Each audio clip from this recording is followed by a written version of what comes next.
سلام، عرض ادب و احترام. بنده کیان پناهی هستم از کانال لایف ترید طلا. امیدوارم هر جای دنیا که هستید خوب و خوش و سلامت در کنار عزیزانتون باشید. امروز 24 خرداد ماه 1405 بنده کیان پناهی پیشنهاد میکنم به دوستانی که قصد خرید طلا و هولدش رو دارن در همین قیمت هایی که الان هستیم، البته یه ذره پایین تر، هلوش $4100 تا $4020 خریدار باشید دوستان. قیمت خیلی خوشگل اینجا میتونه ریجکت بشه به احتمال 70 تا 80%. اولین تارگتش میتونه $5000 باشه و شاید هم تا $5400 هم بره. حالا دوستانی که علاقه‌مندن به بحث آموزشی و دلایل تکنیکالی، میتونید ادامه ویدیو رو در بخش ویدیوهای بلند یوتیوب ببینید و من رو همراهی بکنید. برای دوستان هولدرمون آرزوی بهترینا رو داریم. موفق و مؤید باشید. خب بچه‌ها، بحث تکنیکالیش رو بهتون بگم. اینجایی که دلیل آوردیم برای پامپ قیمت، اول بریم شرایط رو بهتون توضیح بدم به چه صورت میتونیم رو این حساب بکنیم. در بخش ویدیوهای قبلی اگه دیده باشید که میگم همه این آموزش ها سریالی تورن چارت خانی، الان در مورد کندل ها میخوام باهاتون صحبت بکنم دوستان. قبلا ستاپ هایی که بهتون گفته بودیم همش نواحی یا نقاطی بود که برای ما ارزشمند بودن، ولی اینجا میخوایم در مورد چند تا کندل، یعنی در واقع 2 تا کندل که قبلا در مورد یکیش صحبت کردم، بهتون یه سری توضیحات تکمیلی بدم که بسیار جذابن. این ستاپ هم ستاپ شخصی هستش و امیدوارم ازش لذت ببرید. خب ببینید بچه، معمولا قیمت زمانی که اسپایکی میزنه، خب توی این مسیری که داره میاد، این مسیر سودی که داره میاد، گره های معاملاتی تشکیل میده. خب حالا این گره های معاملاتی میتونه یه دونه کندل در خلاف جهت باشه و بعد مجدد قیمت مسیرش رو بره، میتونه 2 تا کندل باشه، یعنی 2 تا کندل خلاف جهت باشه و بعد مسیرش رو بره. اینو بارها در چارت شما دیدید، ولی از این به بعد میخوام یه مدل دیگه بهشون نگاه بکنید. این 2 تا کندله رو میخوام بهتون داستانش رو بگم که چقدر جذابن. سقف و کف این 2 تا کندل رو در نظر میگیریم و وقتی قیمت بهش برمیگرده یه ریجکشن هایی ایجاد میشود که فوق العاده جذابن. خب و قیمت رو خیلی خوشگل میتونن پامپ بکنن. خب بچه، چارت اونس جهانی تایم دیلی و البته نکته تکمیلیش هم بگم که هر چقدر تایم فریم بزرگتر باشد ریجکشن بیشتر ایجاد میکنه. خب با توجه به اون تایم فریم، مثلا اگه دیلی باشه ریجکشنش خب بالای تقریبا مثلا $400-500 تا $1000 هم میتونه باشه، یعنی هلوش 4-5 هزار پیپ تا 10 هزار پیپ هم میتونه قیمت رو ریجکت بکنه. حالا بریم تایم فریم مثلا 4 ساعته، باز مثلا کمتر. تایم فریم 1 ساعته خب به نسبت کمتر. و تایم فریم های کوچیک، کسی که فست اسکلپ کار میکنن، مثلا کسی که در تایم فریم 1 دقیقه کار میکنه، میتونه این رو تا سوینگ پیش روش در نظر بگیره. مثلا حداقل 100 پیپ فکر کنم بتونه براش ریجکشن ایجاد بکنه. خب بچه، این روند سودی رو از طلا ببینید. اینجایی که قیمت اومده از تقریبا $3800-900 پامپ شده اومده تا $5600. تو این مسیر ببینیم چند تا گره معاملاتی هست و یه دونه ای هم دوتایی هم به چه صورت اتفاق افتاده.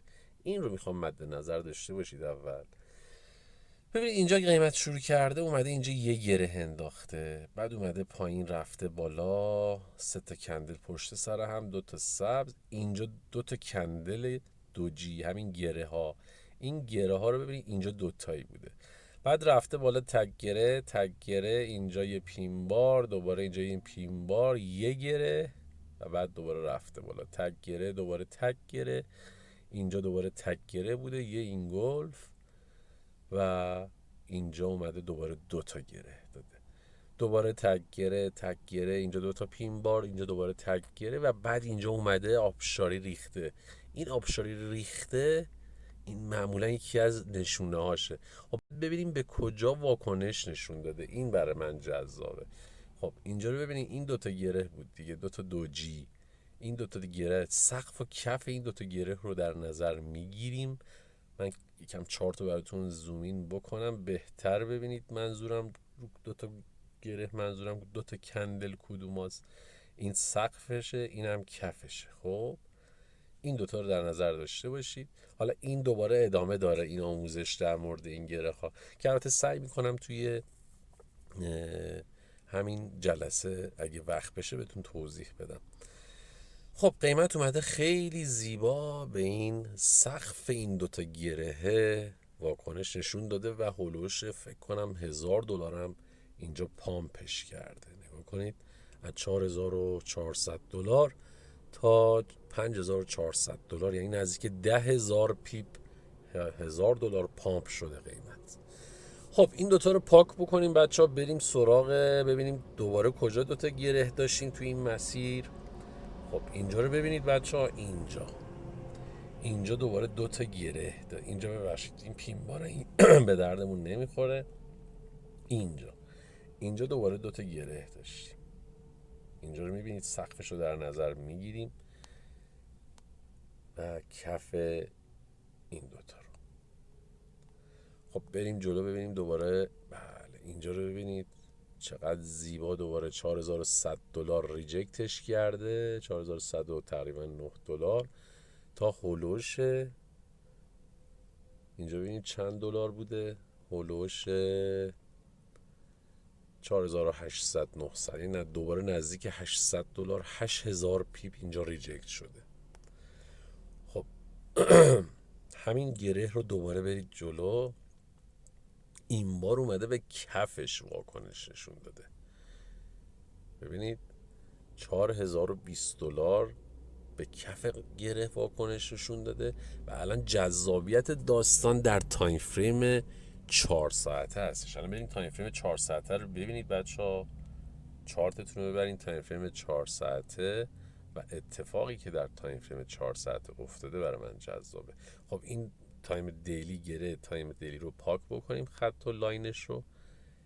اینجا برای من جذابه. ببینید اینجایی که قیمت پامپ شده قبلش چه اتفاقی افتاده بچه ها. دوباره این دوتا گره زیبا رو داریم، این سقفش و اینم کفش. اینو در نظر داشته باشید. اتفاقی که بسیار محتمل هستش، قیمت میتونه از اینجا یه مثلا کلوز هفتگی، اوپن هفتگی، یه بالا گپی بندازه یا یه بالایی بزنه و از همینجا جذبش بکنه دوباره. این دوتا گره مثل آهن رو عمل میکنن اینا معمولا. حالا یا برخورده به همین $4107 یا معمولا وسطش هم در نظر بگیرید میتونه ریجکشن ایجاد بکنه. اولین تیپیش برای حالا ما تریدرهایی که نوسان گیریم و سوینگ کاریم میتونه $4250-60 باشه و بعد اینجا هم یه تک گره بندازه و بره به سمت $5000 رو هم ببینیم. خیلی ساده و روون این اتفاق میتونه بیفته و احتمالش بالای 70 تا 75%، یعنی وین ریت این ستاپ معاملاتی و این گره ها هولوش 70 تا 75%، بالای شاید 10,000 ژورنال من دارم از این و دلایل دارم براش که بهتون توضیح دادم. این گره های معاملاتی بچه ها معمولا چه زمانی اتفاق میفته؟ ببینید اصلا ماهیت این گره های معاملاتی چی هستش. قیمت وقتی یه روند صعودی رو داره بچه ها، الان تایم فریم مثلا 4 ساعته هستش. اینجا خب همه از قبل شنیدیم و بلدشیم، معمولا گره ها به دلیل جنگی که ما بین خریداران و فروشنده ها اتفاق میفته ایجاد میشوند. خب ولی تک گره ها خب سریع تعیین تکلیف میکنن، ولی دو گره ها یه مدت چارت رو میبرن تو تریدینگ رنج و بعد پامپ میکنن یا دامپ میکنن قیمت رو. اون دوتا گره بسیار جذاب و معتبر هستن، خیلی روشون میتونید حساب بکنید برای پوزیشن گرفتن و معامله کردن. و حتما خواهشی که ازتون دارم برید گذشته چارت بک تست بگیرید، در بازار ریل فوروارد تست بگیرید و از این گره های معاملاتی دوتایی لذت ببرید. امیدوارم این ویدئوی آموزشی هم به درتون خورده باشه، به کارتون بیاد، باعث شه حسابتون رشد بکنه در بازار واقعی، پول واقعی در بیارید و لذت ببرید و حالش رو ببرید. برای دوستانتون ارسال بکنید. آرزوی بهترین ها رو براتون دارم. یا علی مدد. خدا نگهدار.